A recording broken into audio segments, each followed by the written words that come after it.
ಯಾಕೆ ಇನ್ಸುಲೇಷನ್ ಬೇಕಪ್ಪ? ನನ್ನ ಮೊದಲನೇ ಕ್ವಶನ್ ನಾರ್ಮಲ್ ಯೂಸರ್ ಆಗಿ ನಂಗೆ ಯಾಕೆ ಇನ್ಸುಲೇಷನ್ ಬೇಕು, ನಾ ಅದಕ್ಕೆ ಯಾಕೆ ದುಡ್ಡು ಕೊಡಲಿ? ನೀವು ಚೆನ್ನಾಗಿ ಇಂಟೀರಿಯರ್ ಮಾಡಿದ್ರಿ, ಒಳ್ಳೆ ಫಾಲ್ ಸೀಲಿಂಗ್ ಮಾಡಿದ್ರಿ, LED ಸ್ಟಿಪ್ಸ್ ಹಾಕಿದ್ರಿ, ಎಲ್ಲ ಮಾಡಿದ್ರಿ, ಲೈಟ್ ಕೊಟ್ವಿ, ಅದು ನೋಡೋರು ನೆಂಟರು ಬರ್ತಾರಲ್ಲ ಅವ್ರು ಕನ್ಸ್ ಕಾಣ್ತಾರೆ ಬಿಟ್ರೆ ನಿಮ್ಗೆ ಕನ್ಸ್ ಕಾಣ್ಲಿಕ್ಕೆ ಆಗಲ್ಲ, ನಿದ್ರೇನೆ ಬರಲ್ಲ.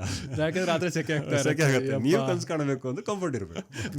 ಇನ್ನೊಂದು AC ಹಾಕ್ಬೋದು. ಹೌದು. ಬಟ್ AC ಪ್ರಾಬ್ಲಮ್ ಏನಂದ್ರೆ, ಒಂದು ಈಗ ನಮ್ಮ ಹಿಂದಿನ ಎಪಿಸೋಡಲ್ಲಿ ಹೇಳಿದ್ದೆ, ಒಂದು ದೋಣಿ ತೂತು ಹೊಡ್ಕೊಂಡಿದ್ರೆ ತೆಗೆದು ಹಾಕ್ತಾ ಇರಬೇಕು. ಸೊ ಬೆಳಗೂರಿಗೂ ನೀವು AC 2 ಟನ್ AC ಒಂದು ರೂಮಲ್ಲಿ ಯೂಶುವಲಿ ಕ್ಯಾಲ್ಕುಲೇಟ್ ಮಾಡ್ರೆ 1 ಟನ್ AC 1.5 ಟನ್ AC ಬೇಕು ಅಂದರೆ ಫುಲ್ ಹೀಟ್ ಬರ್ತಾ ಇದ್ದರೆ ನೀವು 2 ಟನ್ AC ಹಾಕಬೇಕು. ಅದು ಬೆಳಗ್ಗೆವರೆಗೂ ಆನ್ ಮಾಡಬೇಕು. ಅವು ಕರೆಂಟ್ ಬಿಲ್ ಬಂದಾಗ ಮತ್ತೆ ಕನ್ಸಾರ ಆಯಿತು. ಅದಕ್ಕೆ ಇನ್ಸುಲೇಷನ್ ಹಾಕ್ಕೊಂಡ್ರೆ 1.5 ಟನ್ ಬೇಕಾಗುವಂಥ AC ನೀವು 1 ಟನ್ನಲ್ಲಿ ಅದು 1 ತಾಸು ನೀವು AC ಹಾಕ್ಬಿಟ್ರೆ ಕೂಲ್ ಇರುತ್ತೆ.